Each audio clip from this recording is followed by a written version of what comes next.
My guest today is an ex-Tesla, ex-Uber founder who is riding that AI wave.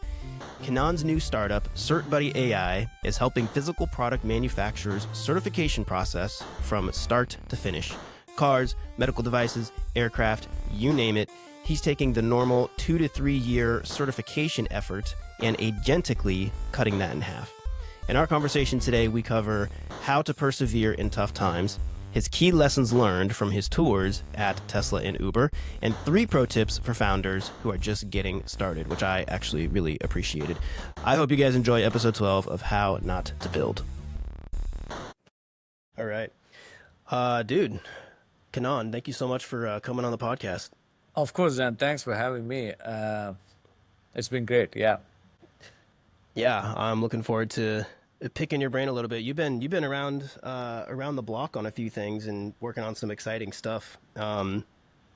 Before we get into that, though, what's good today, Kannan? What's good in your life, man? What's good? Everything above the ground, live and well, is great. You know. I like that. Happy to just be alive today. Exactly. That's something we should know about this past week. Interesting time to be alive. That seems to be more interesting as we get through this. You know what I mean? Yeah. All right. Is there anything that you are anxious about? There's always something you're anxious about. But the history tells us nothing that we can't get through. You know what I mean? There's always macro environment changing, which is good. That's why we are here to talk about the startup, because something changed and that we see as an opportunity. So always the change, if we could learn from the history and the nature, how, the changes is a constant, and then what we do with those changes is all about. So, yeah, that's a good answer. What are you hopeful about? Like I said, it's, I'm hopeful that, we have, that we don't take things for granted, starting from our existence, our health, and the wealth around. And there's always this, the paradox of two things, opposing nature, the day, night, the good, evil. It'll all fight it and fight it out, and it'll work it out. Let the two forces be always constantly working. Yeah. It's like the start. It reminds me of Star Wars, right? The light side, the dark side. It's like it comes around, it goes around. They keep making more trilogies. It's always the same. There's day and night. There's failures and successes. You know what I mean? That's all there's. That's all there is to be. The lessons we learn, and we keep moving forward. Yeah. Well, hopefully we'll learn a couple of your lessons today. I did not on your these questions that you were spontaneous. I did not prepare. You caught me there. Caught you off guard with those ones. Yeah. Yep. No, I like to start with that though. I mean, I think it's honestly, it's kind of like you said, man. Every day we get up, and there's something new every day, and we're in a different. As much as we try to be in the same kind of mental headspace every single day, stuff happens, right? Life swings up and down, and I just think it's important to always be kind of balanced and be present and just be like, okay, what's happening right now, and just be aware of that so that we can, like you say, keep moving forward on everything. Yeah, that's about it. Most importantly, learning to have fun in the midst of everything. Sometimes we forget. Yeah. Even on a podcast. Yeah. The whole purpose of our existence is to have fun. Yeah, sure. Yeah. It's hard sometimes. All right. So on your LinkedIn, it says that you've got 25 years of regulatory compliance, product development experience in EV. That's a long time. 25 years ago, how did you get into this industry? Yeah. So, it's one of those things. I did not choose that field. The domain chose me. You know what I mean? Yeah. So although I've worked on product certification all along, it's yes, EV was majority, but yes, I worked on gas, diesel, other kinds of energy products too. Little backstory: the first job that I got from my post graduation is actually my manager. He asked me to go. Hey, this is the brand new car that came from Japan. Back then, I was in India, and then go take this car. We need to put this in market. Go take this car. Go to the Indian government and get the certification. Off you go. 6 months. I don't want to see you. And that's literally what my first project was. That then all of my majority of my experience comes from US. So ever since I kind of, although I had a doubt, should I be moving to some other domains like design, testing, computer, CAD modeling, then end of the day, this is something that I've been offered. I kind of learned more, and I reading a lot of regulations. Back in the days, we print papers. That was a thing. I print. Wait, what? Yeah, I know. No way. 100 pages of regulations that you print. I mean, nobody wants to read it. There you go. That was the job security. Yeah. So that kind Well, of and I'm also thinking now, that was your first job. So they took a brand new person, brand new hire, and it seems to me like they gave him one of the most important jobs, like make sure this thing passes certification. you think so? Yeah, you're right. Because yeah, there's that. There's that. Wow. Oh, No sure. pressure. My manager was, there's government that you got to go through. My manager was guiding me, but then, but yeah, I had to learn. Basically, yeah, you have to learn. Every job you learn from what's been offered. So, And I think something drew you to this field before that. I mean, I think you've always had a love of cars or vehicles, from what I heard. yeah, right. That's true. It's a bit of a backstory. When this is what I remember vaguely. I could be wrong. That my grandfather was asking, "Hey, what you want to do when you grow up?" And basically, I told him I think I could be in the second grade, or I could be very early age. He said, "I want to ride a motorcycle." That's pretty much what I told him. I remember, make funny sounds or whatever, and then that kind of kept me kind of like every kid would like cars, motorcycle. The reason behind is they move fast, they are cool, and they it's if you look at little deeply, it's about physics. The velocity, the speed, the excitement. Then actually kind of naturally I wanted to pursue engineering. So that's how I kind of did my undergraduate and post-graduation mechanical engineering, automobile engineering, and that kind of it was a natural fit for me. It's like something, if you want to do something, you love what you do, you never work a day in a life. That's something like that. So kind of chase Yeah. my interests were, so. Do you feel like you can say that you haven't worked a day in your life? For most days, I don't want to like, Yeah. there are some days that you like, what is going on here? for, most, for most days, yes. Yeah. And I love what I do, and that's basically what we'll get down to it. But yeah, sure. I also think it's funny that from 2 years old, you wanted to ride a motorcycle, and then your first job out of college was, here, read 1,000 pages worth of compliance and certification stuff. I mean, that feels like, yeah. That's a paradox of Seems like a funny way to get there. exactly. You got that right. Yes. So that's possibly what we say. Not there are things that you had to do, but yeah, I mean you understand 1,000 page why it is there in first place. You know what I mean? So yeah, how do you make the motorcycle safe, fun, and all of that? So that's what the 1,000 pages is about. It's not always fun. Sometimes you have to do stuff that makes you more fun for others too. So yeah. Yeah. Do you have any? I'm just thinking about, like, there's a lot of times, even a couple weeks ago, things I had to do that were not fun, but like you're saying, they're maybe a hard door, a hard trial you have to go through to get to the other side. How do you keep focused on the other side of that trial that you're going through? Like, especially with those thousand, I'm thinking about those 1,000 pages that you had to pour through and figure everything out for that 6 months. How'd you keep the motivation to keep going? Yeah, I mean, sure. So obviously, my personal interests are work on vehicles. It doesn't matter what it is. That kind of kept me going. So always Mm, in my 25 years of, you always have seen I've worked on some of the most exciting products. You know what I mean? So that's, motorcycle companies to car companies, to micromobility companies, to crane companies. So I mean, there's like wide variety of products.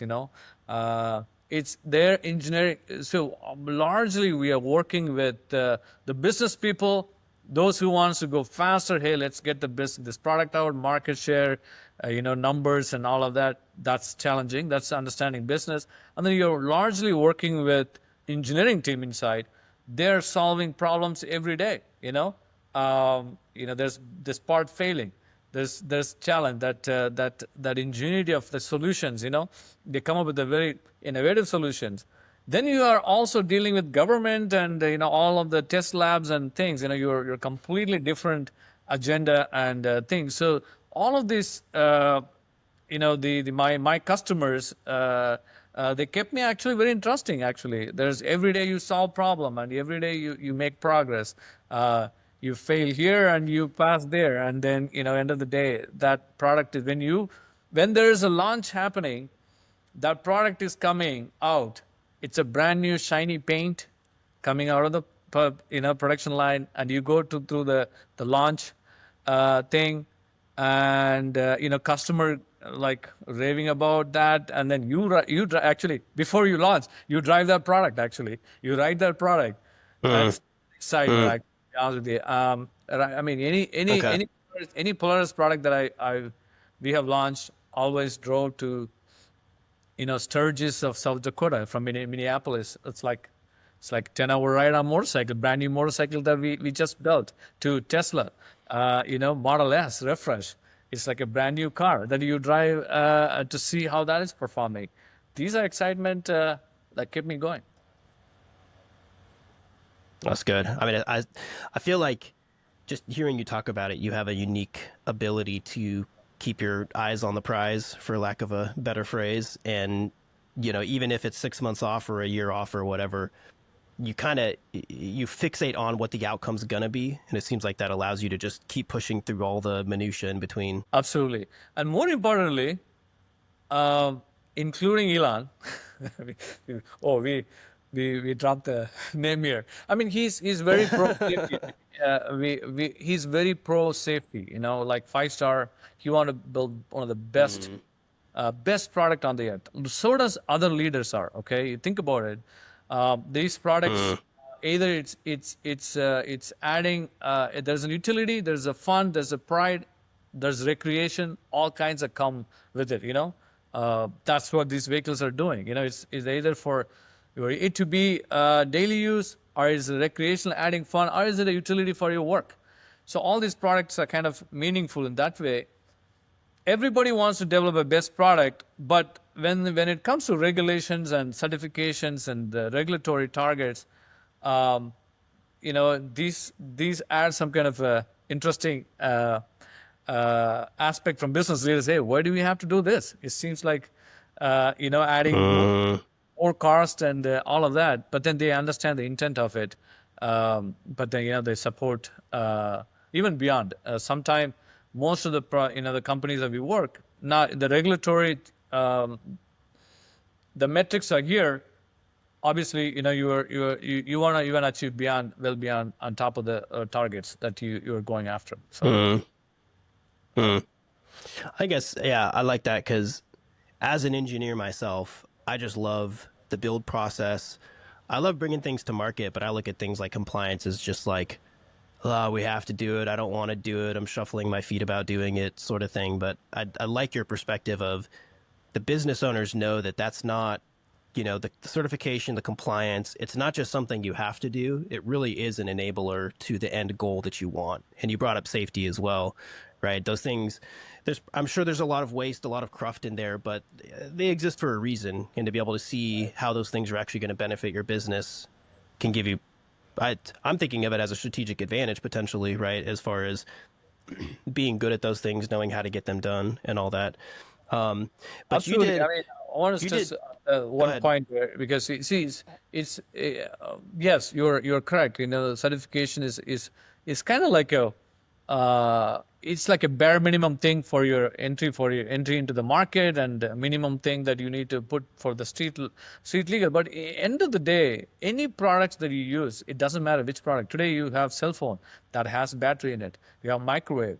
You charge product every day around your home. Is safety and environment is a two critical things. Actually, it does affect human life every day, the more than you think. You wear a seatbelt even uh, unconsciously, you just put it.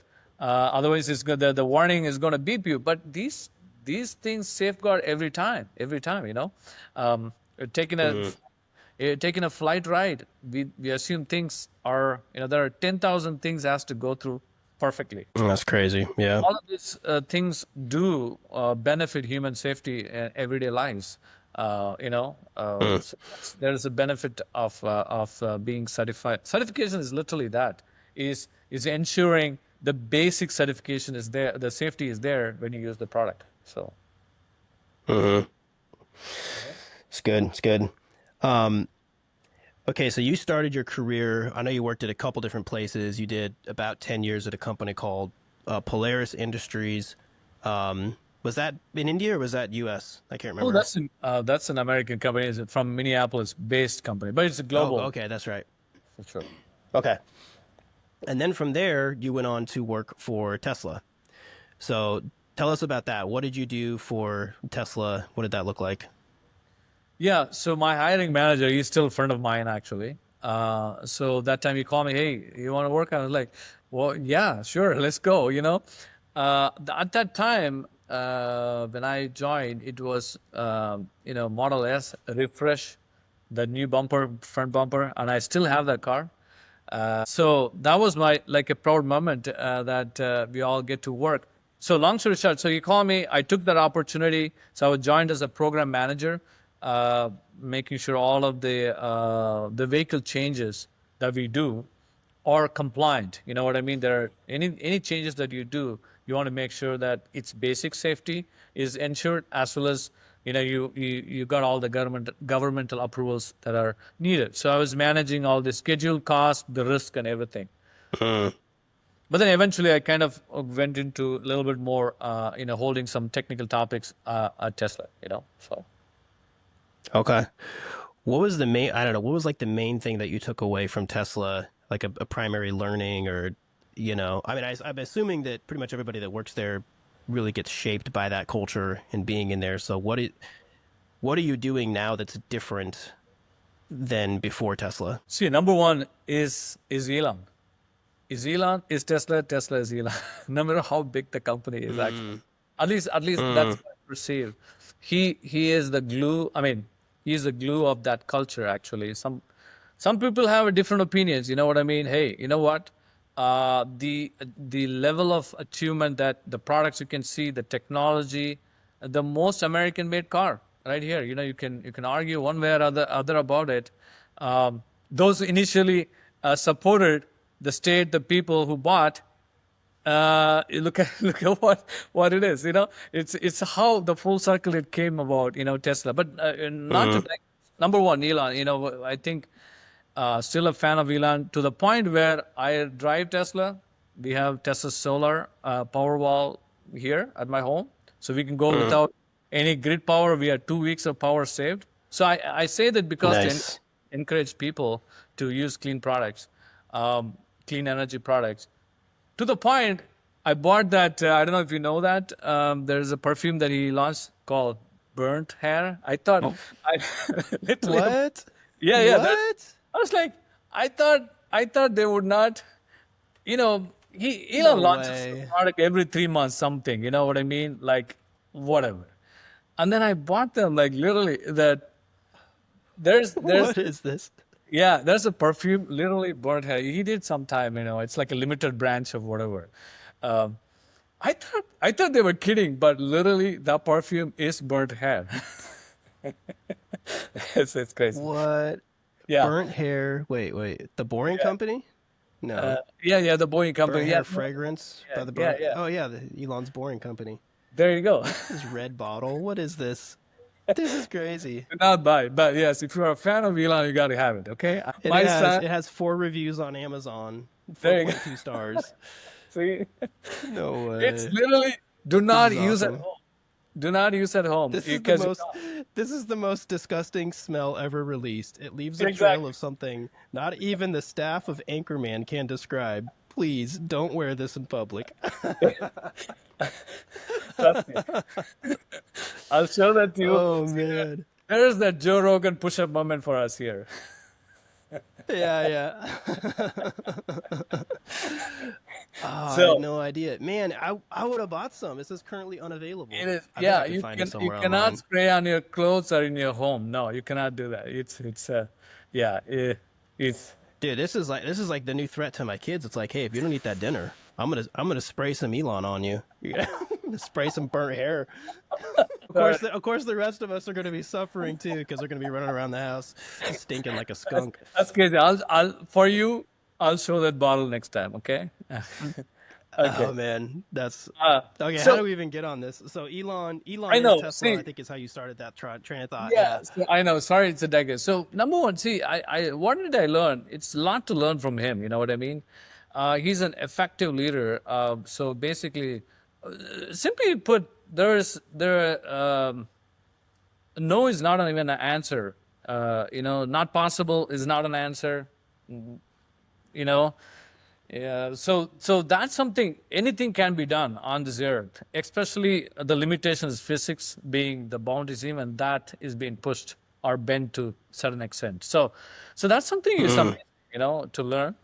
In your experience there, you spent almost 3 years there. And I'm just thinking of like leaders listening to this podcast right now. Like, how do we create? And not everybody wants to be Elon. I get that, but just the impact that he had, the way that he was able to put his value system, his personality on that company. I mean, that is something that we all want to do. We want our company to represent who we are.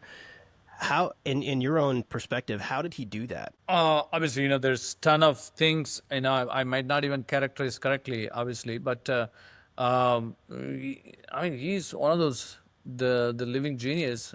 We just don't know how to appreciate sometime. We don't understand him fully sometime. Um, but I think you can read his biography and all of that. I think his Hmm. approach to thinking, the first principle thinking, is something very hard to do. I mean, imagine how he did it. Everybody, see, How did that trickle down to you though? I guess like you working there, like did that come out in the form of like communications, emails? Did he show up place? Like how did that get down to you at a very practical level? yeah, so that's what I practical level, meaning that, like I said, there are hard days, there are better days. There's uh, meaning that anything is possible is really a great way to think. You have a chat, you hit the obstacle, but there's tomorrow that you keep trying. You get to the problem solving. And him thinking. See, a lot of the approach that if I were to tell you, first car that Tesla built was the Lotus chassis. They just used the Lotus chassis. It was the car. CertBuddy had to do the same thing. We didn't have all of the things in our house. We had to go build our initial prototype with our outsourcing vendors. So you have to start somewhere. You have to think that is possible, and you push forward. You know what I mean? No matter what Mm. obstacles coming on your way, it's always there's a solution. You just didn't know about it. So did that manifest in conversations with your managers, with executives, where like was there ever a time at Tesla that you just thought there's just no way to do this, or this timeline is unrealistic, and through conversations they're just like, nope, it is, figure it out? Yeah, that's literally what it is. Every time there was a timeline, it looks impossible, but then look at it. Tesla Austin was built was the entire Gigafactory was built in record time. The China factory was built in record time. Every engineering problem was solved in. They say it's not possible, but that was done also. So Did you just have to work 80-hour weeks, or yes. how did Yeah, that? pretty much. It takes a large team of Yeah, committed pretty people. much. And he had, he also he also had a good, like that the book says, he also know how to. He's a extreme, the visionary, and also he can achieve that with the set of people in a crazy amount of the short time possible. So those things you can see Yeah, that every business that he touched, it's like that. So yeah. So if you want to know more in the audience, go read the book. That's the recent biography yeah, that got published just like yeah, 2 years ago? Yeah, okay. correct. Yeah. I mean, he has Yeah, a ton okay. of podcasts. There's so much about him. I mean, he's continued to do that.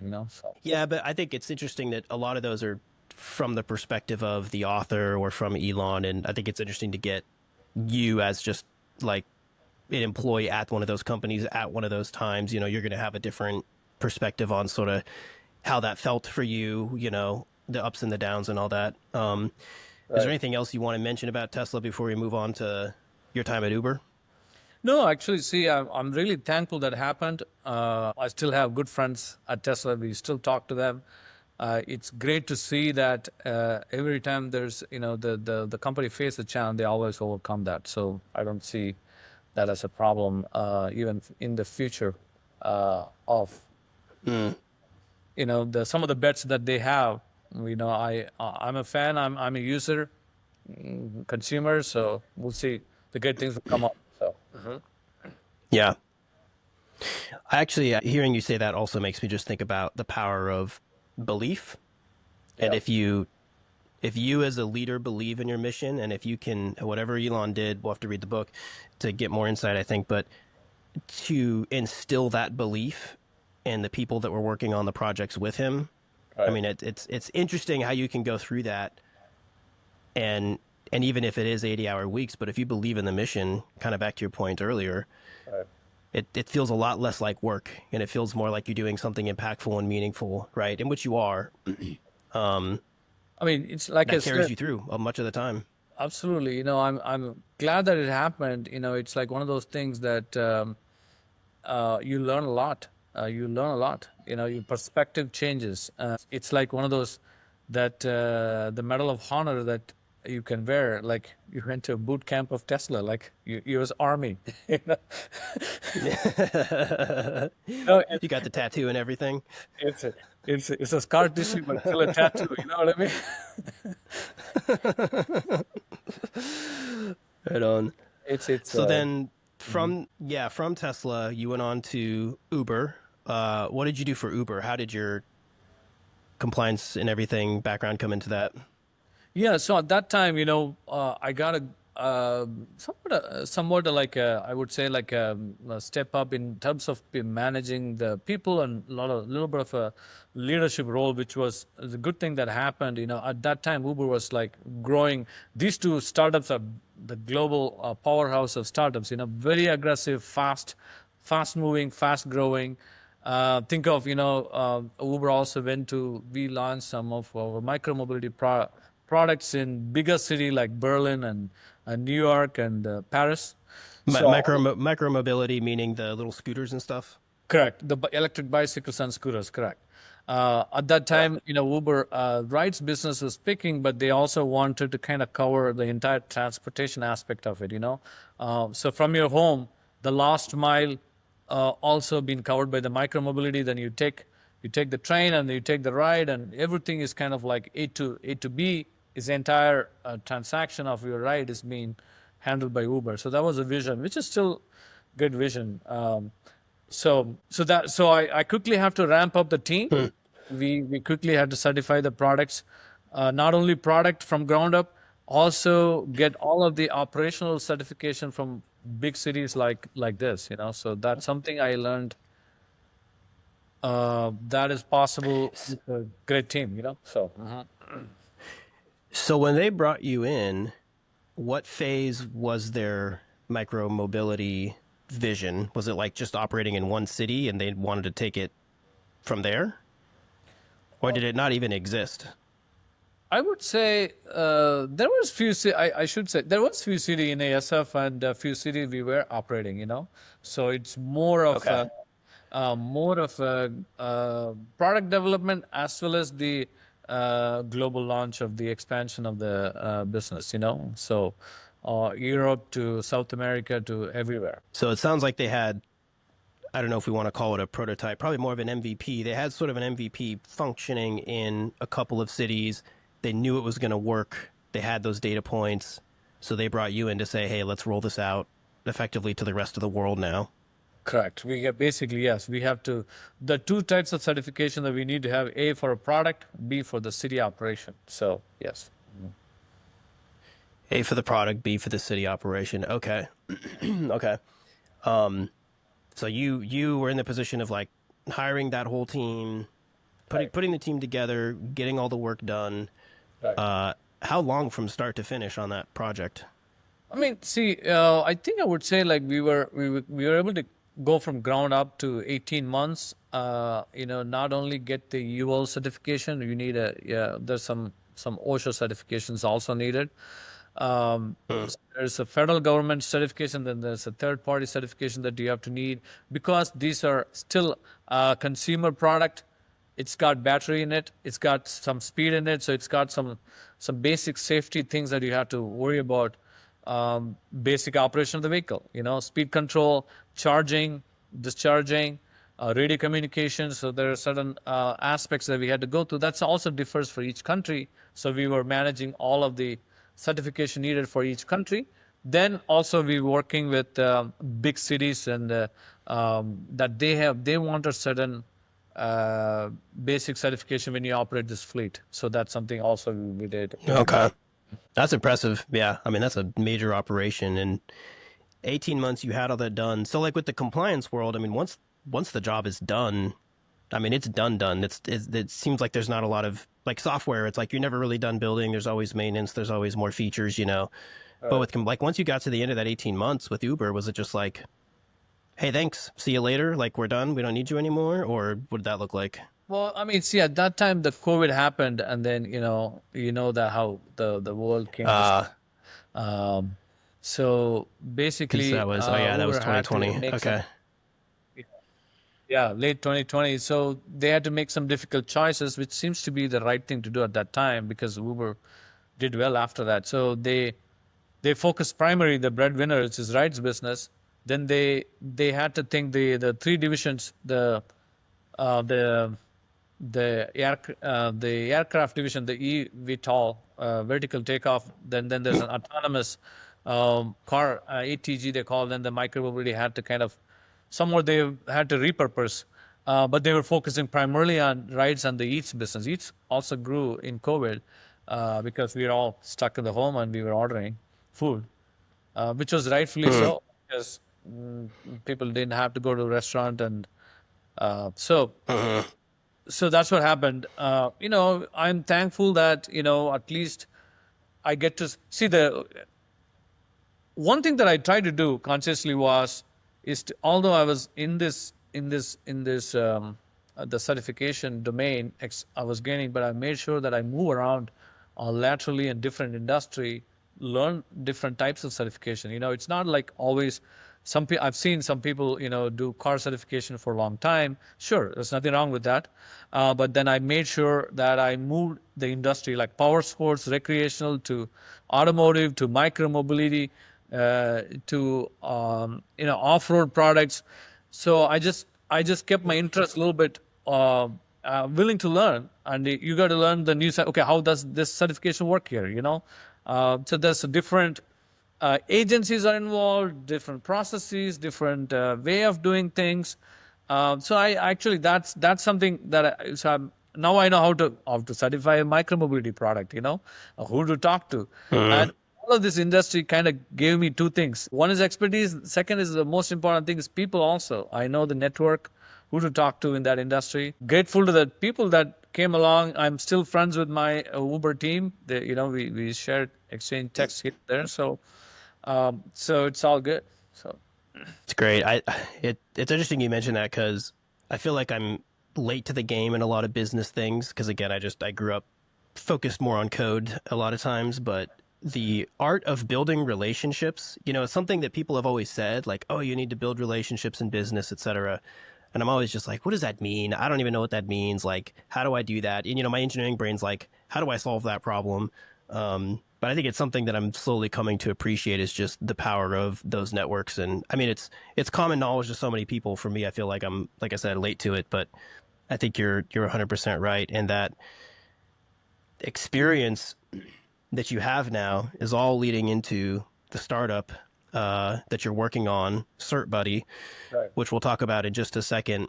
But I do want to ask, similar to Tesla, how did your time at Uber, how does that affect how you approach your company now, CertBuddy? What are the learnings? What are the things that you're applying from that experience going forward? What I learned was, how to see Uber is like, wow, that time like little more than 100 countries they were operating. You know what I mean? Such a massive scale.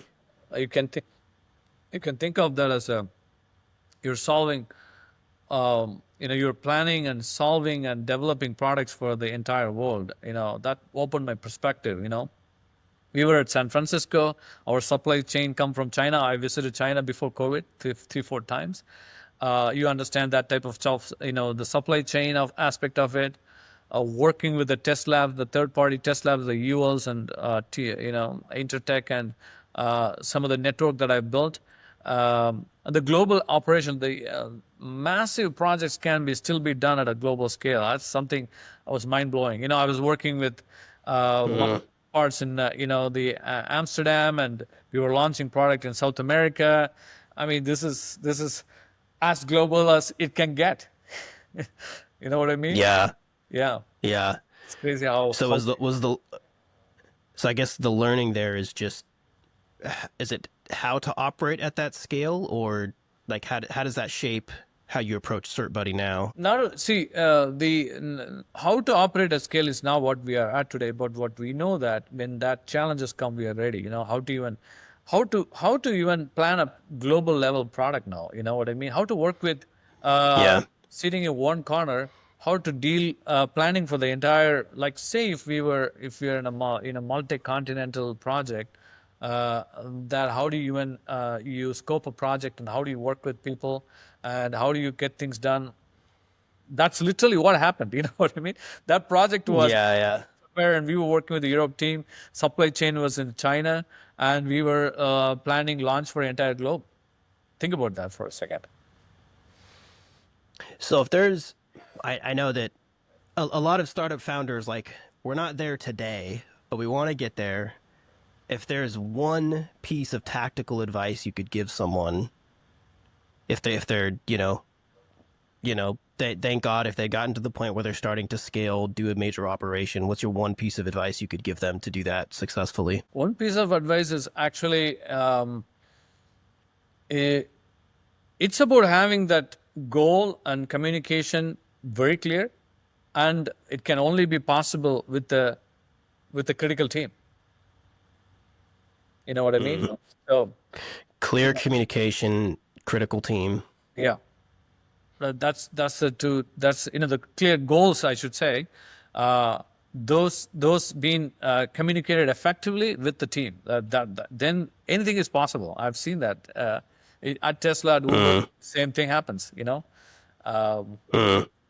wonder how this team come together, and it's amazing how to see that the results come together. Yeah, it's crazy. So actually, that's going to be my next question then. So a lot of founders trying to choose their co-founders, whether they're, technical, business oriented, whatever. Again, what's your one piece of tactical advice in team building? How do you find the right person? How do you get that critical team together? Which is still I'm doing. You know what I mean? We are still growing. One thing that is actually knowing what you see, you got to know what you're looking at. Okay, say I needed a technical co-founder, and then I found in a very weird way of this world. If the power of asking, you know what I mean. Do not underestimate. Um, do not underestimate of just asking the question. You know what I mean? I found my founder in one of the technical event, and then we both connected, and then I asked the question. I mean, he reached out to me. I asked the question, would you consider, being a technical co-founder? And, that's how we are here today. He's full-time now. So two things happen. Knowing that my limitation, I'm a domain expert. Obviously, I've not worked on software building experience, so I needed that critical skill, which is a complementing critical skill, knowing what I need, and then power of asking, which means you can ask, you can put a job description, you can ask friends, or you could talk to the friends that whatever the method be, that you go and seek and execute that, so. I think that's really good. I think there are certain things that are easy to ask for. I think that there's a lot of things that are hard to ask for. And people have all kinds of hesitations, everything from, oh, I don't want somebody to steal my idea, so I'm not going to put my thing out there, or, or just being judged like, you're doing what or whatever. I don't know. I think there's a lot of mental blockers that could come into play, but Right. I like that advice. That's simple and clear. Okay, so then getting to CertBuddy. So you started this a while ago. A while meaning not just last month. I think you've been doing this a year and some time. Yeah, it's Year been and some change. a year, yeah. Yeah, and you went through Founder University, which is where you mentioned. Is that where you found your co-founder you just mentioned? I did not find him there, but after that, yeah. Yeah. Okay. So tell us about CertBuddy. What are you up to? What is that all about? Yeah, so CertBuddy, it's basically it's an end-to-end agentic platform that we are building, right? So it's kind of connecting 3 points, right? What I learned in the past, which is my experience, and we are at current is actually the present is inflection. We are an inflection of AI. You know what I mean? There is a big shift is happening, right? That's the present we are encountering. We don't know all the answers for even so the major companies that where is this going? Nobody can tell exactly clearly, but it is highly potential.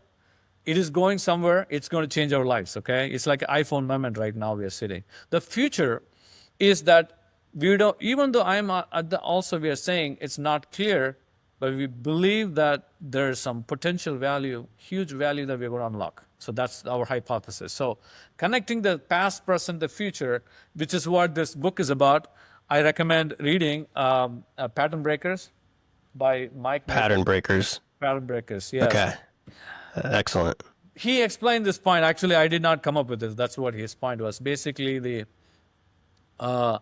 insight that I have over 25 years that I've developed, and in the inflection of AI, which is what we are facing right now, and we take our customer to radical future, meaning we are going to unlock some of the automation and agentic workforce that can actually recreate like a mini me, you know what I mean? Like a digital worker that can actually help solve a lot of the things, a lot of the brunt work, which means repetitive, time-consuming, boring tasks can be offloaded to agents, okay? In the domain of certificate. So that's what we're building. CertBuddy is about that, so. Wow, okay. So building an end-to-end agentic sort of AI assistant to help with compliance for companies. Exactly. Any product. So we Okay. are agnostic to any product, physical products, okay? So Okay. think of a Tesla car, okay? Think of a Uber electric scooters, your medical devices to aviation, oil and gas. Every product, we are focusing mid to large product where they have highly scrutinized government regulation from each country, that we are trying to, organize their knowledge base, the workflows, and get the certification faster. With fewer resources, that's basically what our objective is. You've come a long way since the days of 1,000 pages. Right. We want, At the we had fun reading with too much coffee. Let the bot read that. You know what I mean? he calls it fun. One What's thing, like the bot is not going to Go ahead. complain, hey, I need coffee. You know what I mean? Bot can read 1,000 pages. Yeah, easily. right. You know what I mean? So that's that. Yeah, I was gonna say thanks, and can I have some more? That's what it's gonna Yeah, say. sure.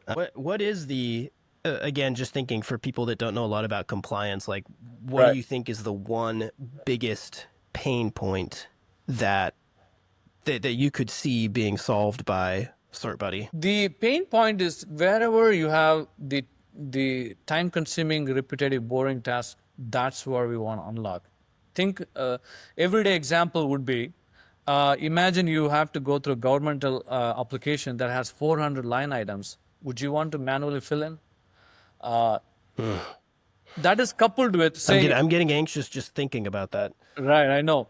So if you are doing one application a week, and if you are supposed to do 10 application, like say 20 application a year, you are like 20 weeks of time can be reduced to 1 week is basically the bot can do. I mean, I'm just, these are estimated work, like in an hour, Yeah. in an hour or two. That would be one example. The other example would be reading 1,000 pages. Now, that would take me a week too. You know what I mean? Yeah. Manually summarizing and then taking action. Now you have to now not only condense the information, summarize, and then you have to take action. Now that can be automated too. So we can simply ask a bot to do that, read for me, summarize in a way, separate it in a way that in an organization you have different domains like battery to radio. You can separate this. You can automate the Jira task.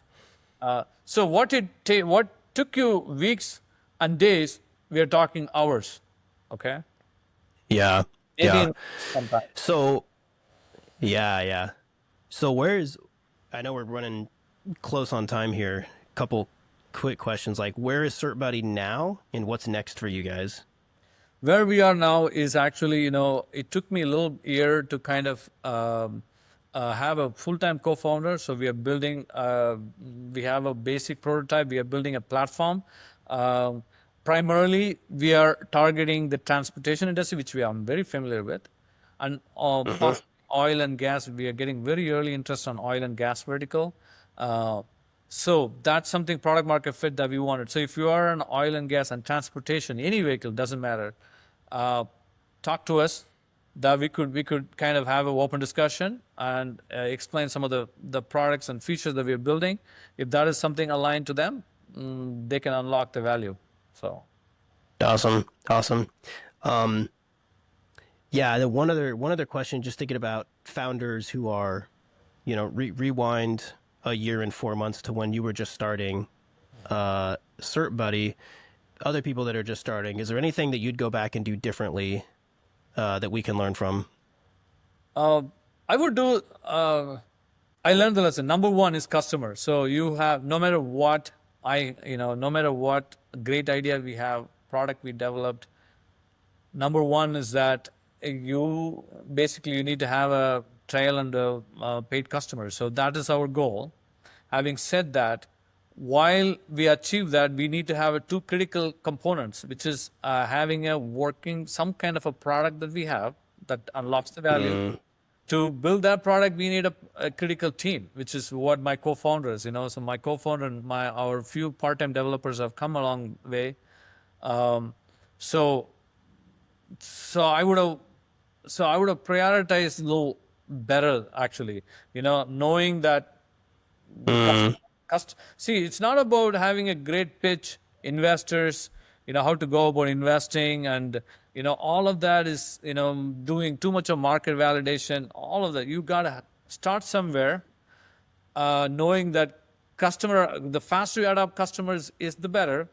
For you to do that, you gotta have a minimum viable product, and you gotta have some people, definitely co-founder, if you need one in a critical team for you to develop. So this is something I would have done a little faster if I would have known better. But we are here anyway, so that's kind of how I So prioritize. So I really appreciate that. I was just talking to a marketer yesterday, and she was just kind of saying, like, look, you can find some people that they're going to go do market analysis, and it's going to take them 3 to 6 months or something crazy, right, to do all that. And she's like, I do it in 2 to 3 days. And I think that's kind of what I hear you saying is, sure, do some market analysis, have an understanding of what you're building, run some experiments, but that stuff's got to be on the order of days or maybe like a few weeks. Otherwise, just start building and think about how to use what I hear you saying is think about how to use that build as part of your market validation plan, as it were. Because if you can get customers onto that little prototype, that little MVP, whatever it is, right. that is the ultimate validation.